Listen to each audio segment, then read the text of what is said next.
There's it in the bathroom too. Yeah. I have a feeling what's going to happen is we're going to get into this like realm of background child noise. But it's not going to be a problem. I should be able to filter most of it out. If it doesn't filter, I also think it's also test number one event going on. You know, like people have to understand that. I mean, it'll get probably a good chunk of it. Well, I mean, if you ever listen to like live broadcasts on a radio station, this is what it sounds like in the background because it's impossible to cut down the volume of someone having to deal with their child. Oh yeah, or people having a few drinks and conversating though. Or I mean, even like sports events and stuff. Like whenever you're, there's always background noise just from everything. Got the crowd everywhere, people going wild. But this is probably the main reason I like doing all of this. Was you could just look around here, like he was saying, like I think it was Andrew was saying earlier, is you could just see the different people having different conversations with each other. You can tell someone's talking about getting stuck on a trail. You can tell someone's talking about their family or whatever. It feels like, I guess like without getting religious, it feels like church. It's like it gets that like sense of let's all just be there for each other. It's a communal thing. Right. Community. It's like a real community. You got the kids playing, all ages, having a good time, skating through. Moms and everybody over there talking. So first off, we have Josh. So this is Fisher, me, and Fisher, Josh. I'm gonna forget his name for some reason, so like it's hard to remember. And then down at the next seat, next to Josh, we have Andrew. Am I right? Yep. Andrew Nichols. And then I'm gonna do this in front of him because I swear to God, I just talked to him an hour ago and I've already forgot his name again. Because I will use brain surgery as an excuse. Holy crap. Will. Good Lord. How did I not know Will? This is my fault. I will always blame me.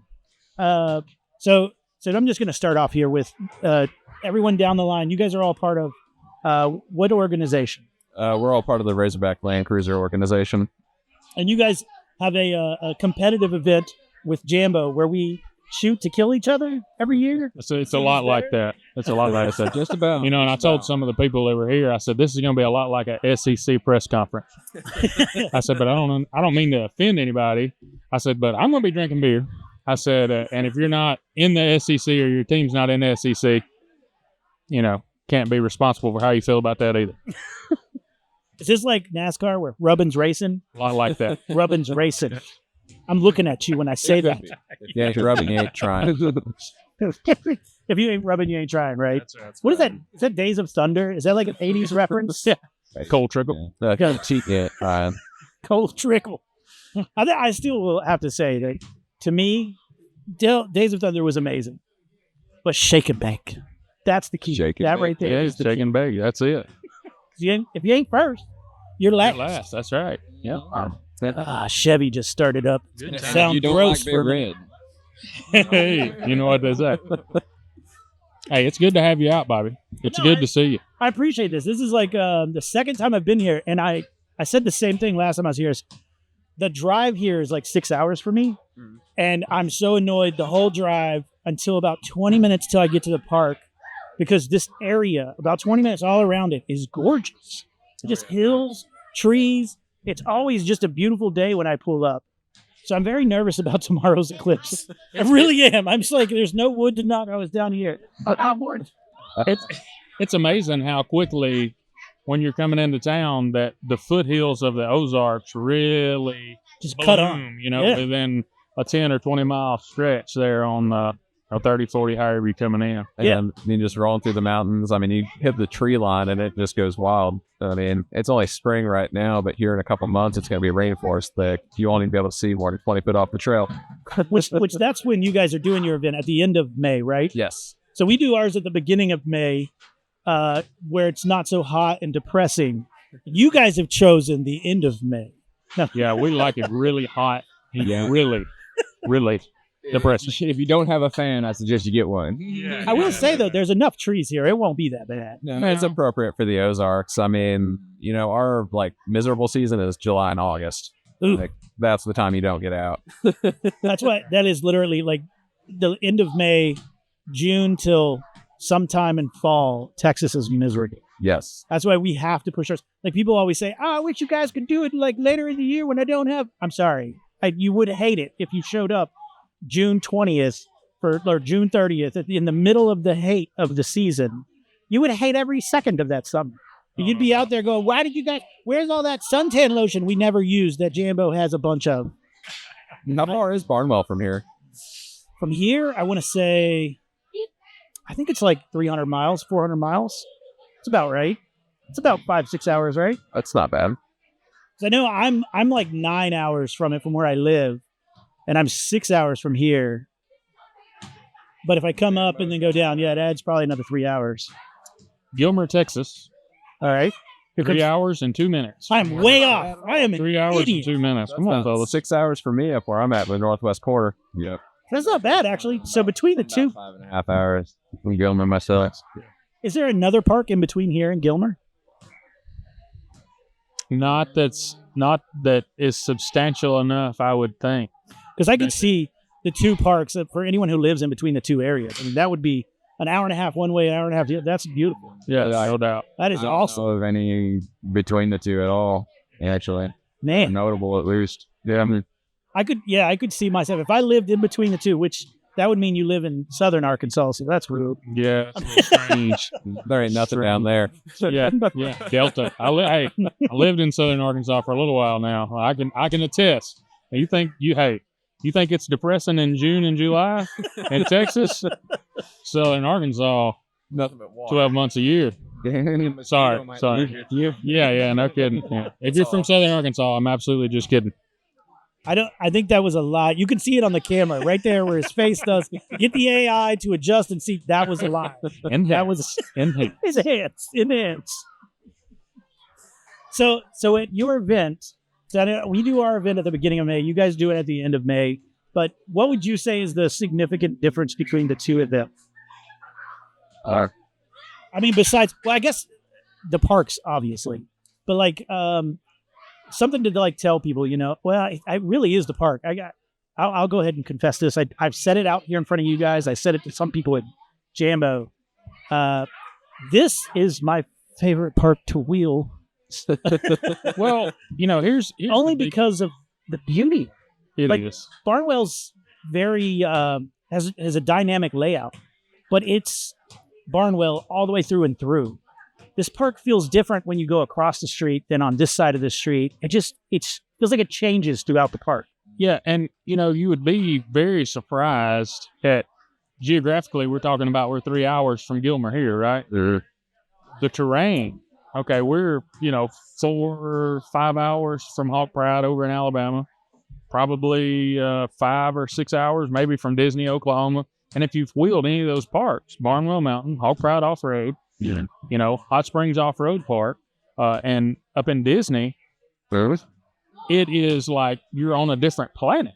It's absolutely. You've got this hard granite, armor-piercing rock in Disney, Wow. and then you've got the red dirt and the clay over in Alabama. And then you've got the shale and, some of the solid rock that's here in Hot Springs. It's such a different, terrain. It's all here in the Southeast, but you would think if you didn't know any better that it was a million miles apart. Yeah. I mean, honestly, when I went to Hawk Pride, I was talking to you earlier, Andrew, about they have Big Hill there. I've never seen anything like that at a park. Like you're sitting atop of a giant hill that you're just about to just roll down, but it has these steps the whole way down, and it's gorgeous. But if you look at the park, It has the same red dirt, same tree configuration. It looks very similar to Gilmer, but it is, again, it's completely different.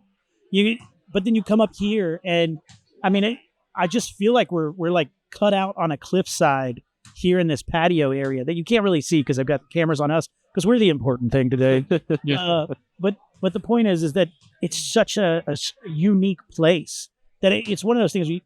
When we talked about Jambo as trying to be a bigger event, we talked about, man, if we could move Jambo or have it at different times of the year at different places, like the complexity of how that would happen, I don't think we could ever get there. But my point is because when we see these other parks, we look at them and we go, wow, it's a whole new world. Like you said, you just like, I could sit on a different trail all day long at Jambo and it feels different. But then I go to a whole nother park and they could have trails rated the exact same, have very similar obstacles, but it looks completely different. Beautiful out here.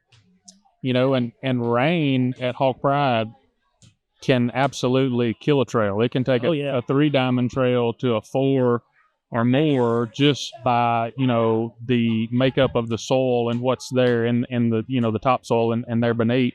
And you can come to a park like this that the drier and powderier that it gets, it can make some of this flat rock more difficult than right after a rain. Slick. Or, I mean, during the rain. Sometimes you need that rain to wash off. No dust. You know, it washes the dust off and you're like, holy crap. This is also built on like a rock quarry as well, so it has really, really good drainage. So as it comes in, it pretty much just goes out. Wow. And I don't know if you guys know this. I learned this because I had a shop put in my house that Alabama, which is where Hot Pride is, and you're saying rain, that is a huge issue there. It's one of the wettest states in the country. I just assumed it was like Hawaii, Florida, Seattle, and I didn't even calculate Alabama into this. But when I moved there, I was getting rain every 3 days, and I was like, I gotta have dry ground so I could put this shop in.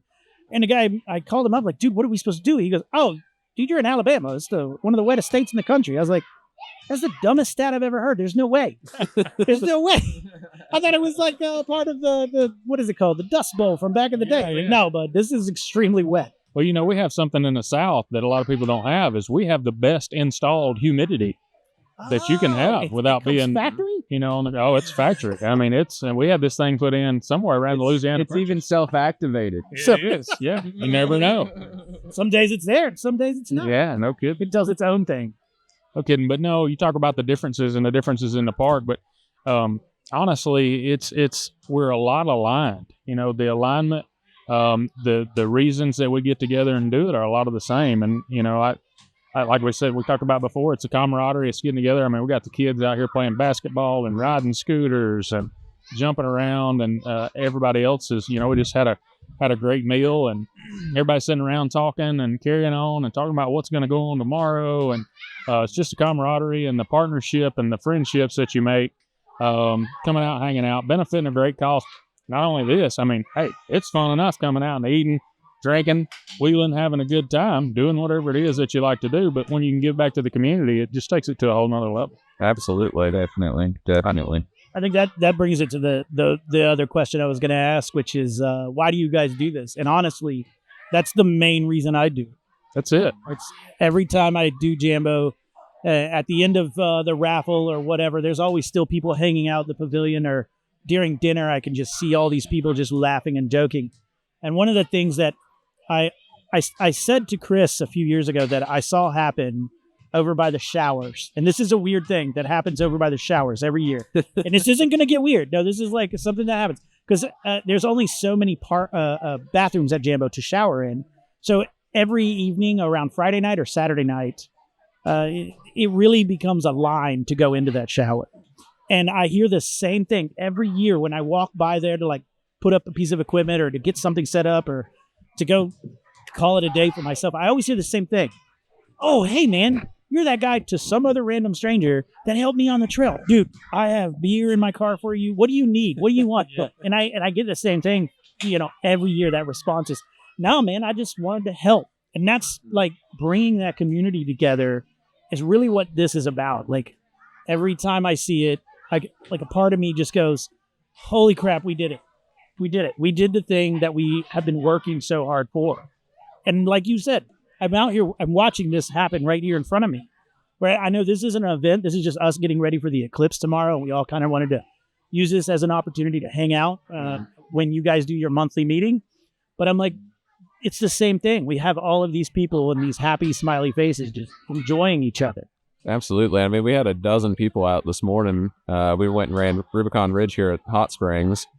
And, I mean, there was everything from, like, mild just lift kit and, set of all-terrains or mud terrains and everything from that to, 35s, triple locked, and, all the goodies. And, got everybody through. No body damage. Everybody had a great time. Just somebody had trouble, point them in the right direction and go. So have you guys thought about, at this park, getting their map and changing all the names so it doesn't have, like, Rubicon or something like that in it, just for your event, and just handing that out to your event goers? I mean, we could probably just to do tick that other anyway. people off. It'd be some fun. I think we could get some names drawn up real quick. I think it needs to happen. Marlin Crawler Ridge. That's what I'm talking about. There you go, man. Good one. Yeah, no kidding. And you talk about the park and the trail names. We were talking earlier. If you'll notice on Slammer, some of these loop trails, those were the original trails that have been here for 30 and 40 years. The guys that were coming out here before this was never an off-road park. Yes. And they're coming out here. And Here's one of the original. all of the loop trails, man. They're over there beating on their stuff. And you'll notice those trail markers up in the trees, and they're way up above eyesight now. They're probably twice as high as you think they should be. And they're an old wood sign that's engraved out, Slammer. And some of those trails off of the loop, that's one that I can think of right off. I think maybe Gorge has got one. Just a couple of those loop trails. I mean, they've been here forever and ever. People have been enjoying the park before it was ever even a park. Before Superlift came along, and Hot Springs Off-Road Park itself. We actually passed by one of those signs today, and I actually passed one that has our other club, Toyota Trucks of Arkansas, on it. I don't recall the name of it, but we were coming down it whenever we were coming back down off of the ridge. Speaking of Toyota Trucks of Arkansas, when is their event? Is it October? No. So, are we talking about the toy drive coming up? Well, they have it. They don't. Yeah. That. So that one's going to be coming up. It will be on Black Friday, so that'll be after Thanksgiving. After Thanksgiving. There it is. Yeah. And that's one that we're working on with a few folks, and so we'll have more to come on that one here soon. So, but it is going to be a toy drive? It is, absolutely. So if somebody wanted, they could just mail you the toys? Do you guys have that option? So it's going to be more of a poker run style. And so people will come, and it'll be, however much of a donation in toys to, partake or, similar to. So we're working out all the details on that, but it will be a thing that gets released here very quickly. That's awesome. Those are, I think the last time I did a toy drive was like 15 years ago for a racing club I was in for SCCA or RCCA for us. But those are awesome because we literally leave where we did the drive and go straight to the orphanage and hand them off. And that to us was like really crazy to see these kids come out, and then one of our guys would dress up as Santa and everything. You gotta like love doing stuff like that. That's again, it's all about the community. Yeah, that's Absolutely. it. And a lot of people that may not know. It's helping the underprivileged. Arkansas Children's Hospital. We talk about the toy drive, giving back to the community, giving back to the people that, the orphans, that kind of thing. The people that doesn't have the resource or they don't have the things that they would get otherwise. What would it not be for these events and these causes and good people getting together? It's all about people helping people. You heard the terminology, iron sharpens iron. That's what we're out here doing. I mean, we're out here getting together and making friendships and giving back and doing what we can, for kids and adults alike. That's key right there, right? So how long have all of you been wheeling? Want to go down the line? Josh first? About 3 years now. Back-rated as a kid, but I'd never had anything that was capable up until about 3 years ago. So I came to this park.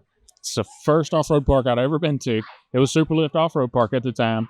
And it was an event called Tatora Takeover. It originally started as Toyota Tacoma Off-Roaders Association, and then once it got bigger, it was Toyota Territory Off-Roaders Association. They had an event it was a national event called Toyota Takeover. They had it here in 2006, and they had it again in 2009. And that's where I met a lot of these ladies and gentlemen out here that I've been friends with for the last, going on 20 years. Jeez, good stuff. Good stuff. And I want to screw it up on purpose now. Like I know it's Will, but I'm just gonna be like, and Steve, how about you, right? Okay, Bill, it is? Bill, yeah. All right, Dave. My dad, so I guess it kind of works. Will. But I've been with TTOA for about 3 years now. Oh, right on. Yeah, right about 3 years now, and from meeting Craig and joining up with him at parks or wherever we may be, and just going out and enjoying the scenery and just having fun is what it's mainly always been about, and I absolutely love it. This is definitely the place to have fun. These are everyone out here since I showed up. It's funny. I have a medical condition. It's really funny. I walked up and I looked all half drunk or whatever, and everyone's like, "Hey man, come on, hang out, have a seat." And I'm like, "Okay." Everyone's just like, they don't care. Like, hey, this guy wants to join our party. Sit down. Yeah. And then people were like, oh, no, wait, we do know him. Oh, yeah. He can stay, too. He doesn't have to just come sit down and relax. He can stay. I was like, oh, this is cool. You guys do have a good community here. It's really nice. I personally, I'm just throwing it out there, truly off-roading, only about a year and a half.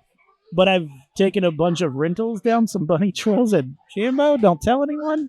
I've done that a few times. Put one on the rock garden as well. Because I work the event, so I never really get to off road. And when I lived up in Maryland, I did too many other hobbies. And the wife was like, "Stop it! You're spending all our money." We need to have a Jambo Bobby run at Jambo. Well, that was basically the bunny run, right? That's what it. Well, we did it. We did it here. That's the first place I actually wheeled was here. Okay. So then when I went to Jambo and I kind of spilled the beans to people that's how it feels. Everybody was like, let's go on a trail. Let's go. We got to get you wheeling. And that's what I'm excited about again, just to be out there with everyone on the trails. We do it though. I don't know how you guys do your event. Like we show up the Monday before the event, start setting up Monday, Tuesday, and Wednesday, and then the event's Thursday, Friday, Saturday. So that Monday when we show up, we do all of our major things that we can before the tent shows up and everything else. And we usually have like an hour or two that we go inspect the trails. That is our only chance to really wheel that whole week. And unless you're on the recovery team, which they're lucky because they get to go wheel every day, recovering someone's vehicle. Yeah. Andrew, Colleen, you guys suck. Well, that's kind of the thing with our event is we have guided trail rides. So we'll have someone in front and someone in the rear.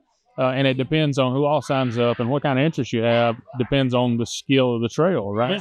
And so it's people that know the park. They're well-versed in what you need and what one would be comfortable with. And those people get the wheel.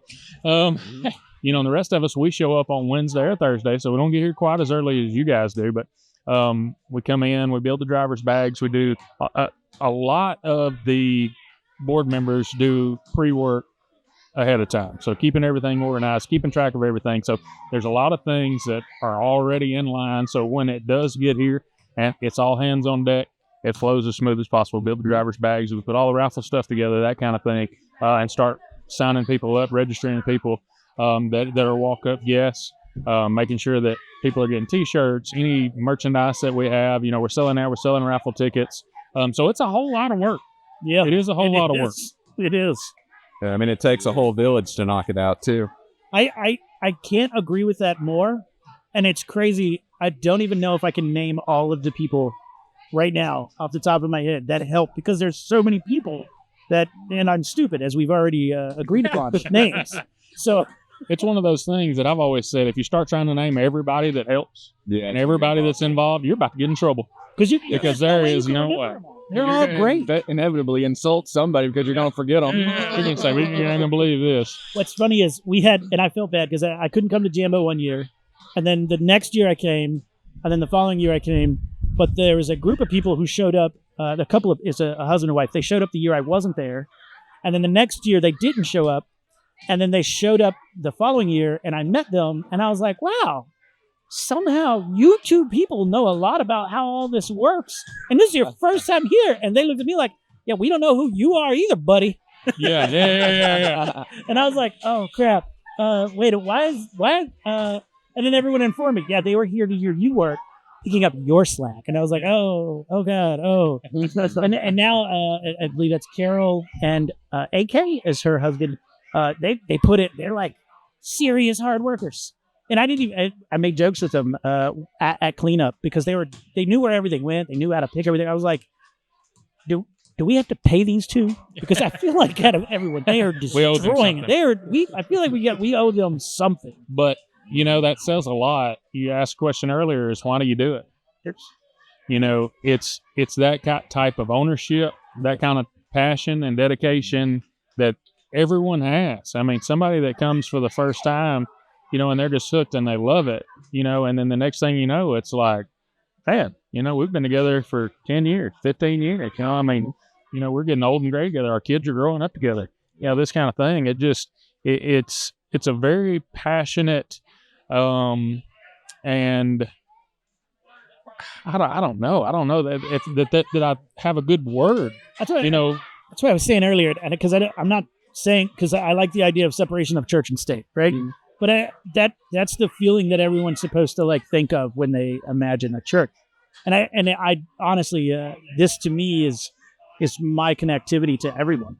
And I really do believe this is like, it's more than your normal, hey, let's go hang out and have a few beers at the bar or whatever. Like it's a very unique, like a family reunion kind of get together. Yes. Because I honestly, I don't see, like I said, I used to live in Maryland and now I moved down to Alabama, but I go to Jam. I've been going there for 10 years to help and work. And I take 10 days off of work, go down there, and then immediately go right back to work as soon as I get back. And it's the same thing. Every time I show up, I'm like, oh my God, I ain't seen you in a year, to all these people as if we're family. But I honestly, I don't even know where half of them live. I don't know what some of their spouse, who they are or nothing. It's, oh no, memory card. You know what? This is where what we're going to do is, I'm going to let this just sit here. We're going to have to splice in video of us going on the trails for the rest of this. Okay. Tomorrow morning, I'm going to make it a bet that we go on trails. I got to ride with someone so I can videotape, so I can get gear, action shots or whatever. You jump in with me. I'm down. There you go. I'm down. You ride with whoever, yeah. Any of us. Because I know if I drive and do the camera work, one of them is garbage. Yep. It's either the camera work or it's the driving. Right. And I can never care enough, because especially when you get behind the wheel. This is legitimately my biggest problem. I used to drift and drag race and all of that, right?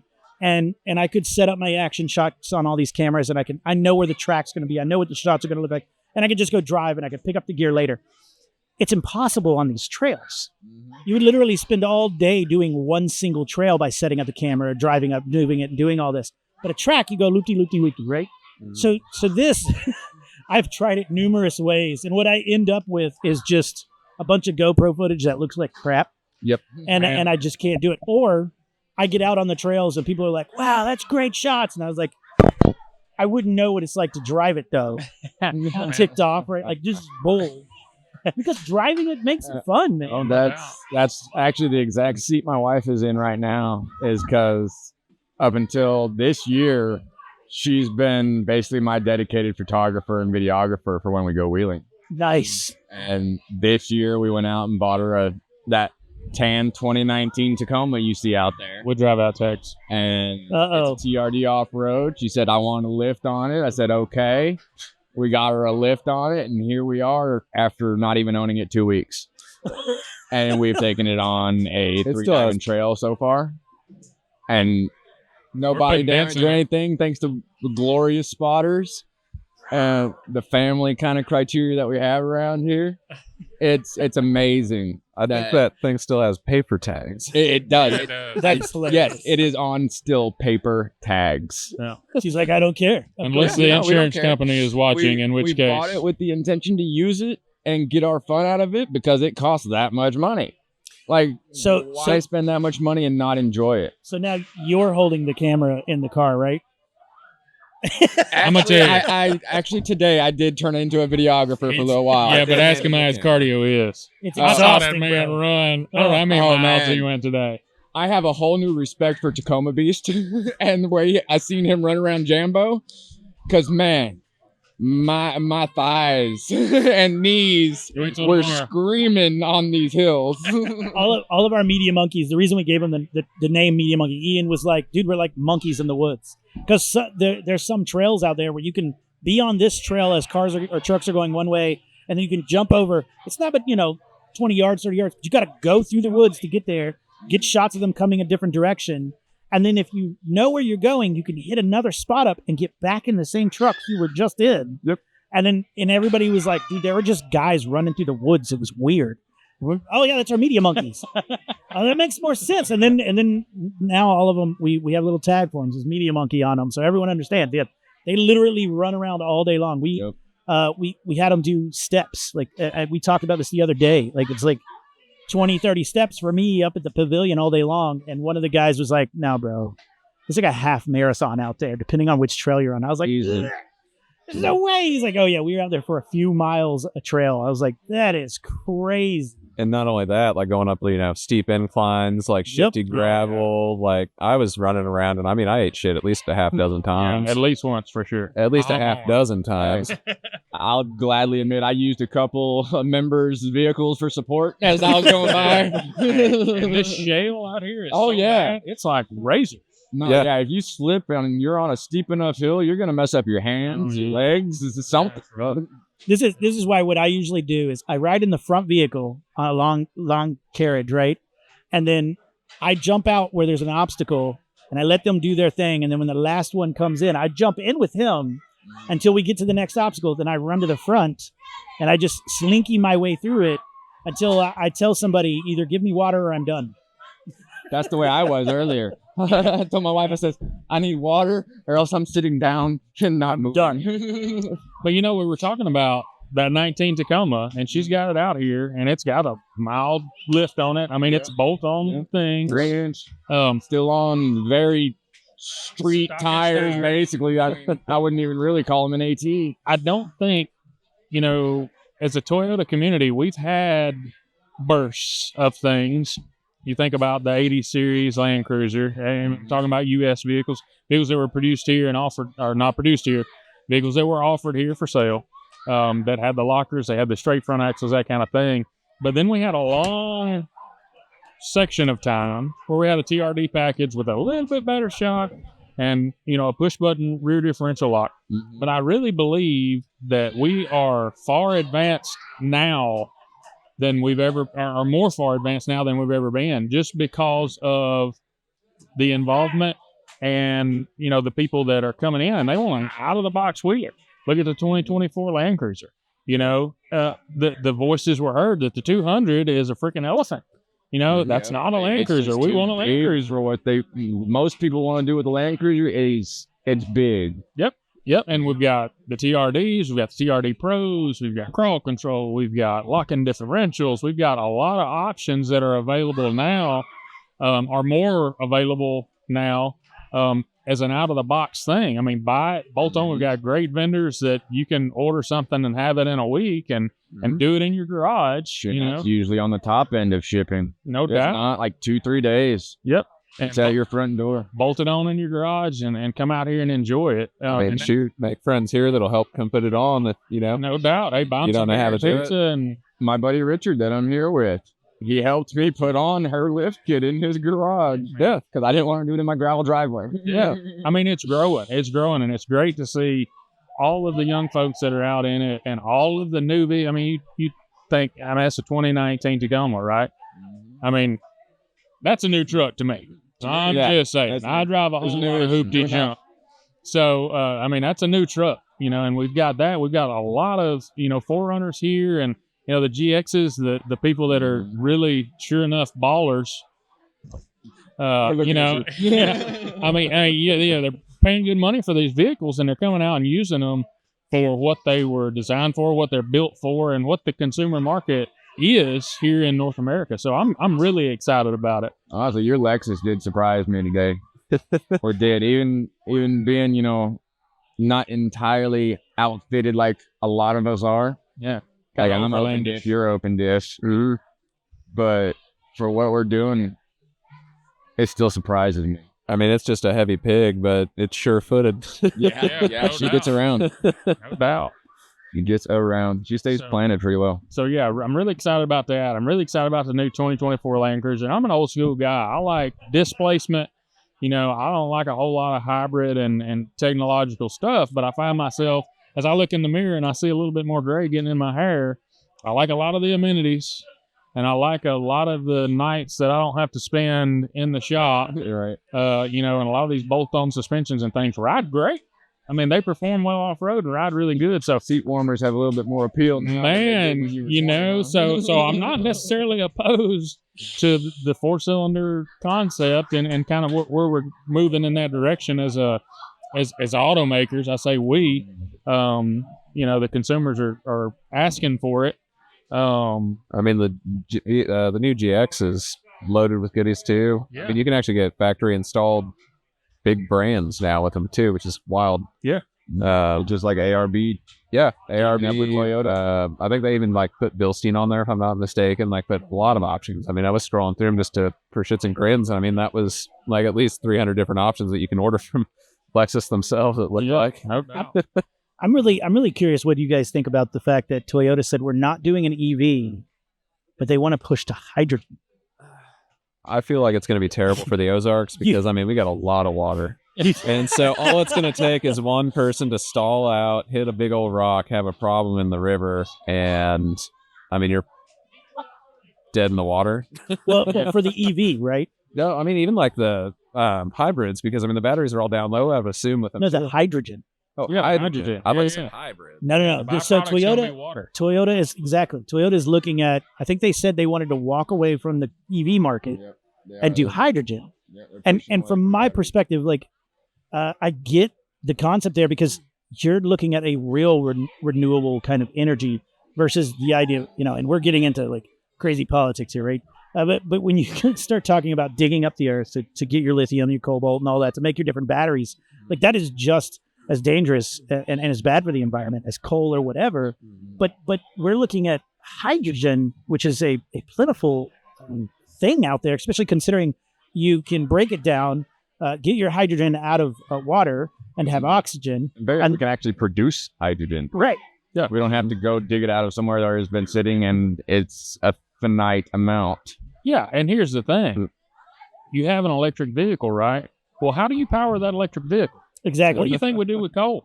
Nuclear, baby. I know we've got some solar, we've got some wind, we've got a lot of water, especially being down here in the South. TVA out of Tennessee produces a huge amount of electricity. I would be scared to put a percent on it, but when you talk about that and the strain that it would put on the power grid, you often see, especially out west, in the summers when it gets so hot, we have these demand events, demand response events where you're limited on how much power you can use. They turn the power off during the day when people are at work and things just to try to conserve that electricity. Well, now we're all going to get electric cars and plug them in.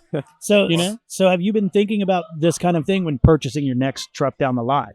Because me personally, I looked at it as with the FJ, the whole point of me putting solar panels and dual batteries, and keep in mind they're not lithium batteries, because I wanted to be able to just cut the truck on and let the alternator / I guess you could call it a generator in that sense, just charge those batteries up if I didn't have enough sun, so I could continually use the same thing. Because the big thing with it for us as off-roaders is you may get somewhere where there is no power. Mm-hmm. And that's the main reason why I wanted to be able to power my media station, which technically I ran this whole setup on this table out of the truck for 2 hours the other day, and I was very shocked that it worked. Only because the sun was up, and as the sun went down, my batteries just drained drastically. But realistically, that's a benefit if you can immediately have that. But we all know, I have already stated, Alabama is an extremely wet state. There is a lot of rain there. Yep. So it's not necessarily beneficial to have solar. And as we found recently in the news, there's solar farms that got destroyed by the hail damage just a few weeks ago. Mm-hmm. And now you're talking complete stoppage of power for weeks in some places because you can't just buy solar panels and throw them in a day. Yeah. So to me, it's a very unique stance that Toyota is taking, because they're telling the rest of the community, hey, look at this holistically, not just from the stance of your batteries aren't using fuel. But as a whole, from the whole production line, from the beginning to the end, you're not using as much non-renewable resources by going hydrogen.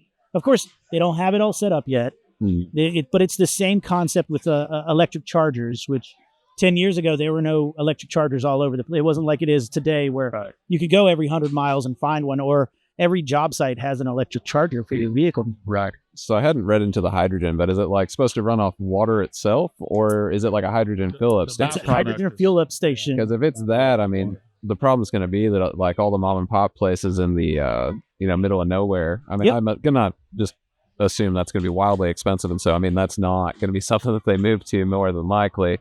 Unless there's just enough demand that it makes sense, and so it's going to be a ways before that's commercialized. It's going to be a huge expense. Yep. But if you look at a lot of the industry, so whether that's retail, distribution, manufacturing, a lot of these industries and these companies and corporations, they're using hydrogen power. They're using it to power their equipment, forklifts and reach trucks and that kind of thing in their facility. So I'm not saying that it's not feasible. I just think that that we're probably a long way from that, in my opinion. And that's with every new concept that's out there. And That takes a lot of time to get set up. And I think BMW had pushed on this idea a few years ago, and others have as well, because they looked at this as a long-term investment to get off of fossil. Well, I mean, there's actually a charging station up at the front of the park even. Blew my mind. Off of solar too. Yeah. And I was like, no, wait. But here's the thing, right? Like I have a 1,000-watt Jackery battery, and it's not a Jackery, it's a knockoff, right? In my vehicle that I can charge off the 100-watt hood panel just by swapping the plugs out. Mm-hmm. It would literally take it 2-3 days to charge. Like it takes a long, because you can't and this is the main reason why I stayed on lead acid in my vehicle. You can't take all of that solar and just dump it into a lithium battery. You have to use I think they call it a DC to DC charger, so that it slow trickle charge to lithium. So if your sunlight has to be slowly pushed through there, you need a lead acid bank to charge first and then trickle over. Well, that's the same way. You talked about the hail damage on all the solar panels. What do you think's out there running, replacing those bad boys? Generators, fossil fuels, man. Coal. And, I'm all for the renewable resource and protecting out the environment and tread lightly and protecting our trails and keeping public lands open to the public. There's a bill in Alabama that's going around right now where there's a tri-county area that's having an issue with its residents about, it boils down to traffic. Coming in and out of this off-road park. Now, it's not it's primarily catered to ATVs and UTVs, but there's been a lot of traffic, so there's been a lot of push from that community to do something about it. So they're looking, and it's a privately owned park, and they're looking at passing a bill in the state of Alabama that requires any privately owned off-road park to carry $5 million in liability insurance. I'll shut it down, baby. It's going to make it extremely hard. Policy would cost. Here's the thing. But here's what thing. extent? It's private property, right? And we understand as off-roaders, we can hold each other accountable. Yeah. Don't litter on the trails. Pick up your crap. If you leave it better than you found it. Right. I'm just gonna say that. Leave it better than you found it. Is that Tread Lightly's motto? Absolutely. So this is private property. If the door opens here, what is that gonna open in the way of government regulation and things that these small, we're gonna call them small business owners, right? These people here at Hot Springs Off-Road Park are small business owners. Yeah, 100%. That's just how it is. They are. And not a conglomerate or they're not anything like that. And there are a lot of these places that do it circling back for the same reasons that we do it. Why do you do it? Right? We do it because we love it. They have equipment on site. They have staff on site. They're running out here maintaining the trails. A lot of them are maintaining an erosion control plan, whether they're, regulated to have one or not. We want to keep it nice. You know, we don't want all our land to wash away in the creek. We're doing all of these things. You know, just they're going to close. They're going to close. I mean, That's it. So we ran into this They're not issue making a lot of money. a few times at Jambo over the years. I don't know if you guys have driven into Barnwell. You're coming up a hill. I think the speed limit is like 65 miles an hour. And as soon as you get to the very top of the hill, the peak of the hill, and you come over that crest, it's a blind turn into the park. Oh, you're talking about the entrance to Barnwell? Yes. The Oh, main yeah. entrance off that main road there, right? So we talked about this numerous times. What do we do? And we reached out to the county, and they were like, I don't know, put a sign up. And we were like, well, we don't want to just throw a sign up. It's probably got to be DOT approved or something like that. And they said, all right, call the state troopers or call the sheriff. So we did. And we were like, hey, what can we do? And they were like, put a sign up. I was like, but does it need to state anything specific? Just say slow down. It should be that simple. And that's the thing that we thought too. Like, it should be that simple. But depending on what county you're in or what state you're in, it doesn't get to be that simple. And that's the frustrating part. correct. Like, imagine the specifications that California has on street signs.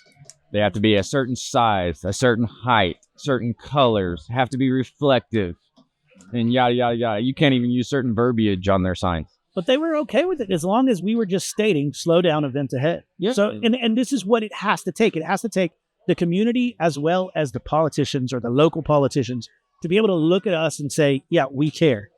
Because we actually, I don't know if maybe it would help if we reached out to the guys in Alabama. Maybe they need to do the same thing we did, is we became part of the commerce of Gilman. We reached out to them and said, hey, what do we got to do to be able to get on your board and have conversations with you? Because we bring in during a day at Jambo 1,500 people, and your town, I think, is 3,000 people. Yeah. So we destroy your cell phone coverage that weekend. We destroy any small mom and pop will tell us all the time, yeah, we're all out of food. Even our vendors at the event, like last year, we paid them money to go buy more chicken because they ran out of chicken, and they're like, well, we're going to close up. We're like, please don't. We don't want 1,500 people screaming at us. Have some money, go buy more chicken. And they went into Walmart and bought the rest of the chicken at Walmart. I'm like, Yes. we make an impact on that local community. So if you show the community, and maybe this is where we, being Alabamians, I guess is what we would call ourselves, or Alabamans. I don't know how you say it. Alabama, yeah. Alabama. Alabama didn't. Whatever, yeah. Environment damage ain't going down. And maybe we should reach out to the park and say, hey, would you guys like to conversate locally? Because we had to do something similar in Maryland for disc golf. We sat down with our county and had to work. We built 5 different disc golf courses in that county, but it takes us knowing that we have to have this personal relationship with those officials, and those officials have to be approachable. And that's what the key is. And this is something that's hard for us to do because we could end up showing up and those officials just being like, I don't care. Yeah. And that's the hard part, right? But that's where we maybe we have to reach out and break down hours from one park, or 3 hours in another direction, and 3 hours or 6 hours to where we are, hours from one park, or 3 hours in another direction, and 3 hours or 6 hours to where we are. There's not a lot of just like, hey, I'm going to go down the street, or 6 hours to where we are. There's not a lot of just like, hey, I'm going to go down the street and go off-roading like you can golf. I mean, around here in the Ozarks, I mean, we got 3 million acres of public land also. So Now- Hey, but here's the deal. If we're not the spearhead, and I'm not taking away from anything it's saying, but if we're not the spearhead on getting out and voicing this regulation, and I know it's in Alabama, how you may say, hey, I live in Colorado, I live in Texas, whatever, it doesn't affect me. But what about when it does? Yeah. So what about when we're not there to spearhead it and head it off at the pass, and say, hey, this is asinine, this is ridiculous. My father-in-law always says, he said, hey, if there is an endangered species and we want to preserve this species, you know what we should do for it? Open a hunting season. Open a hunting season for it. Because the hunters, they'll build the habitat. Yeah. They want to be able to hunt. They'll build the habitat. Hey, they'll feed them. They'll give them somewhere to live. They'll give them something to eat. And it's the same type of thing with the off-road community. Yeah. Any autocross or drag racing event, the same thing has happened at other places where it's like, a park opens up, or a drag strip, or hey, noise. we're gonna allow you guys to come in and you can host your event one weekend. And they host their event. And then the park goes, we don't like that community, or they're not the same that we're used to. But they don't actually reach out and they don't actually communicate. So they get these barriers of just change that scares them. And it's the same thing we're talking about, with the electric vehicles versus hydrogen. We're all kind of leery to any kind of change. So how do we take a good approach to that change? And I think that's where those of us who are in this community have to reach out to those who aren't in that community and show them this kind of weekend, man. I agree. This is what we have to show them. I would challenge anybody to come out here right now on all of those rigs that are over here parked along the bank and look at those parts that are on that rig. Look at the bumpers, look at the sliders, and look at a lot of the accessories, and tell me where those are made. Small mom and pop shops, baby. Small mom and pop shops. The people that have been in it, A1 from day one. I'm not saying there's not anything made in China out there. I mean, is that a DO bumper? I see Josh's rig right over here. I know his whole thing came from Teaming.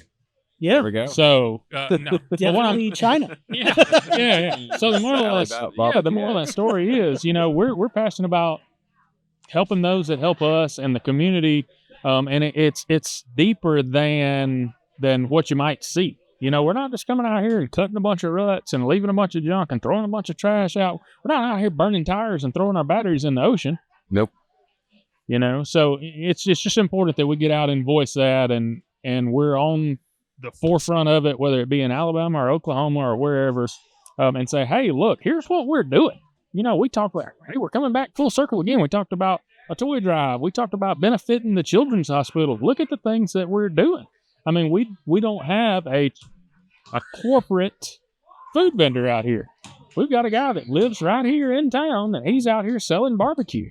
We're paying his light bill. We are helping him sponsor a t-ball team for your kids to play t-ball. Yep. We joke about it. DeMello started as a dude in his garage, and then became a big business to where you saw his bumpers on some of the trucks in Fast and the Furious. And then, he's going to end up retiring one day. And we're going to get to see, as off-road community, a business that literally came in and moved on. And a guy retires. Like, God knows when he retires. I don't want him to ever retire. I love when he comes out to Jambo. Me and him, we drink. We get in trouble. That's beside the point. But my point is, that's that, real bravado, that real relationship that you bring in from another person that you've seen from a ground up. And you've gotten to grow with them. You've gotten to show real brotherly love with them and hang out with them. It's a real community. It's not it's not an event that people just pay to go to and they don't know anyone there and they leave and never knew anyone who was there. Literally, like the Eclipse t-shirt that's been taped up against this table. It's a guy, it's a small business individual. Can anyone remember? You know what I have?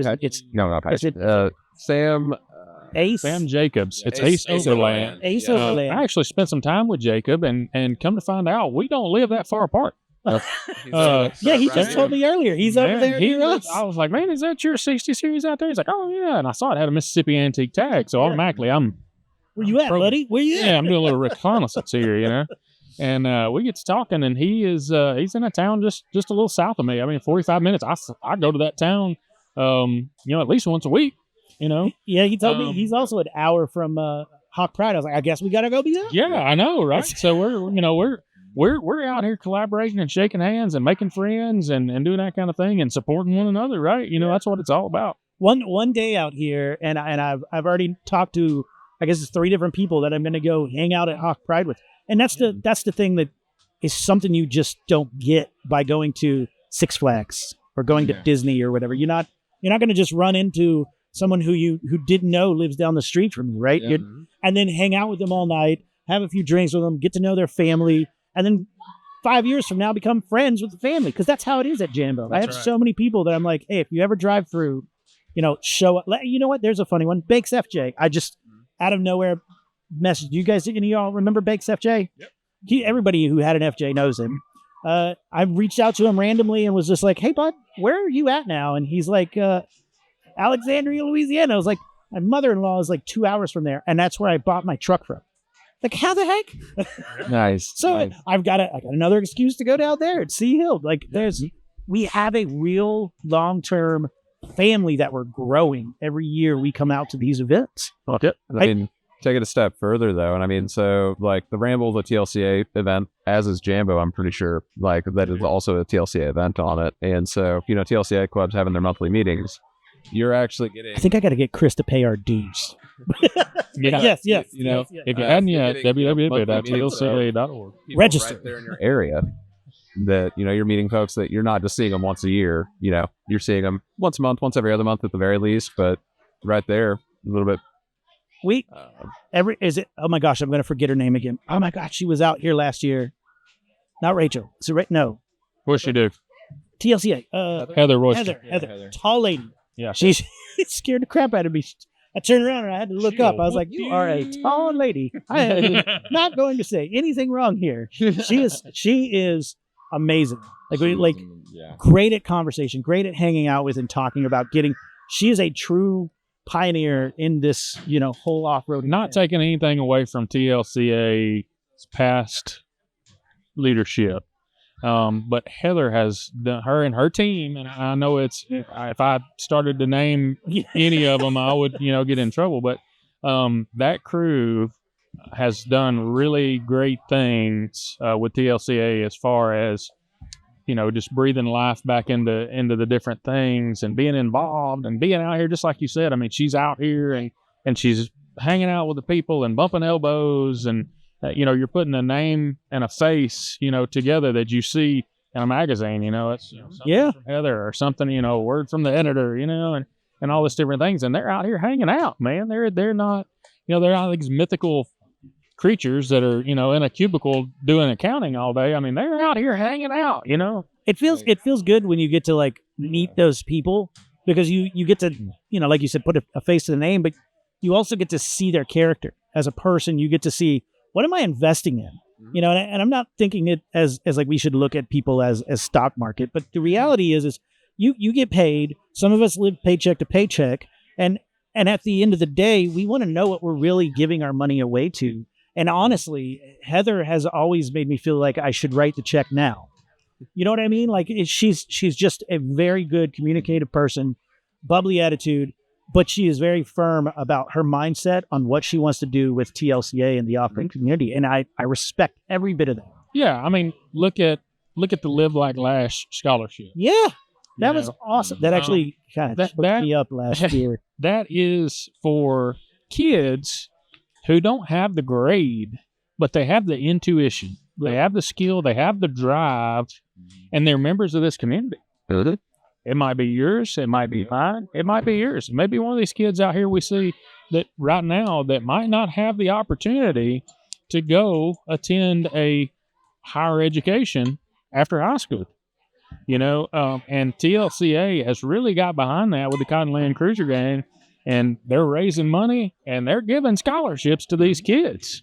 And that may be the next Jason.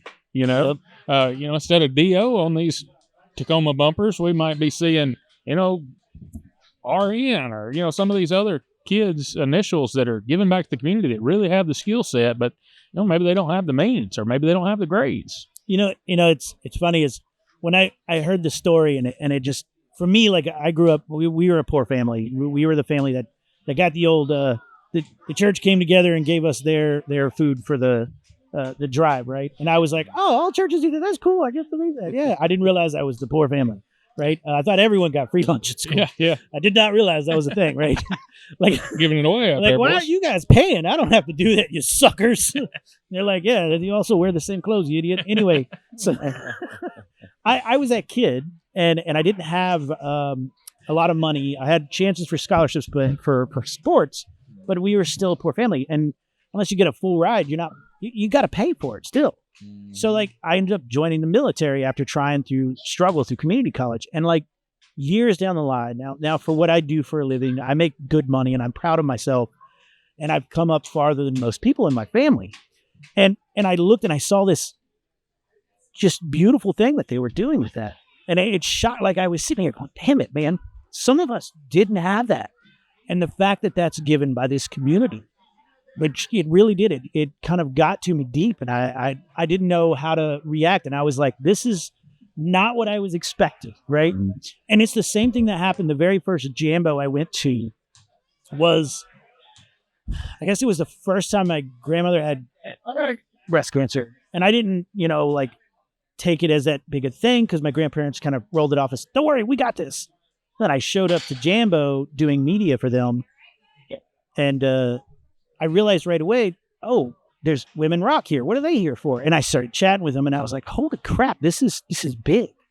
We're donating a good portion of our money that we get in to these ladies to help with other women in need financially, not to donate to some business to research and throw their money away for years and years and not help directly, but a direct help. And that's the kind of thing that really just drove me to keep coming to these kind of events. And whenever I knew that's why I was working as hard as I was for Jambo, and to see you guys doing that same thing for the live like Lash. Live like Lash. It screws me up every time. It just was it was heartwarming, and I felt like you guys are no different than us. And part of me was like, man, Chris, we really got to keep pushing the groups between each other so that we can grow our partnerships, so we can help each other with these same kind of things. Because there's no difference between the clubs in my eyes. I know it's different people. You guys have to share the park with some weird Jeep people. We don't have to. It makes us happier. You guys should try it once. Yeah. Well, we actually, I say we, actually talked to the owners of the park, not the new owners, just about what it would take to rent the park for the weekend and see. And they weren't quite as interested with our smaller base. Yeah. So maybe one of these days when we can pack this place out and make it worth their while to close the gates to nobody but Toyota owners, maybe we can do that. So it's not a bad idea. I mean, it's one of those things like, we're going to come back out here after we kind of fine tune the live broadcasting at Jambo. We're going to try coming out here for your event again at the end of May. Since I'm not far now, no joke, it was a 24-hour drive from Maryland to Dallas every year for me. Now it's like, hey, I can do that in the afternoon. It's 8-9 hours. I think it's 7-8 hours to get to Gilmer for me. So I'm cool with it. Yeah. So my point is I can start coming around to some of the other events and being able to promote in this fashion. For sure. So that you guys can speak about, what you're doing, why you're doing it, and how it's going to be done in the future.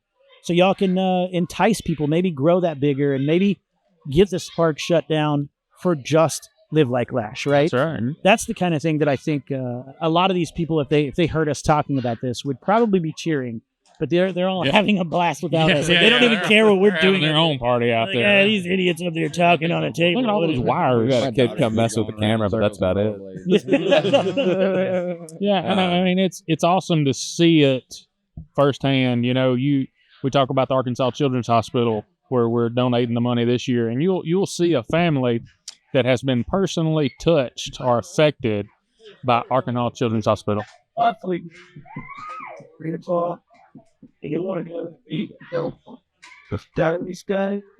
Craig has stood up and said we're talking about our meeting. We are listening. First Thursday. First Thursday. That's on you, boy. So I'm not in the Central, so I mean, I would talk with the guys down here and set it up. I think Craig's going to throw something. I think they're going to start fighting. I'm gonna commentate this like Joe Rogan. This is definitely not what's happening at all. We will something like that. Yeah. Try that. See. Okay. Yes. I mean, I would just handle that between your. Yes, it's probably the next time you do this, I would fly away. No more. Craig, just get on the mic with us, man. Yeah, man. Come on, bud. Come on. We like you. Come hang. Aaron's not even running. If anybody wants to take it. Yeah. Hey, man, that food's going to my tent. I don't know what you're talking about. That chips and salsa, that is coming home with me. He's trying to get. next to the I am not right going to lie to you. I will take all Trying the to chips feed and all the salsa you will people. give me, man. Because let me, we're going to put. Yeah. It's going to be broken. Yeah. So he's telling us we have to eat more. Oh, no. You're saying we haven't ate enough. No. Yeah. Hey, guys, y'all have to eat more. Is that what? Oh, Get to work. yeah. We're gonna start getting weird with it, right? Yeah. We can get colorful. Yeah. But yeah, that's we only have yeah, that's one of the things 22 about days. yeah. How many days? 23 days. 23 days to close the registration. Oh, You know, when you get to be here and you get to see somebody that has been personally affected, that have had a child, a grandchild, a niece, a nephew, a cousin, a brother, a sister, anything like that in the Arkansas Children's Hospital, and you talk about the cause and you talk about what it's for, but it might not mean as much with us hearing it as those people that come up with tears in their yeah, my guy. That's to buy a real. ticket. That's real. People that have had their kids in Arkansas Children's Hospital, and they're like, man, if we were at any other hospital, the bill that they would be sending us Oh yeah. Yeah. would destroy us for the next decade. Yep. At minimum. Yep. And thanks to Arkansas Children's, we're not having to worry about that. So that leads into how many days we got left there? 23 days left to get your ticket. 23 days left. As of what is today's date? The 8th?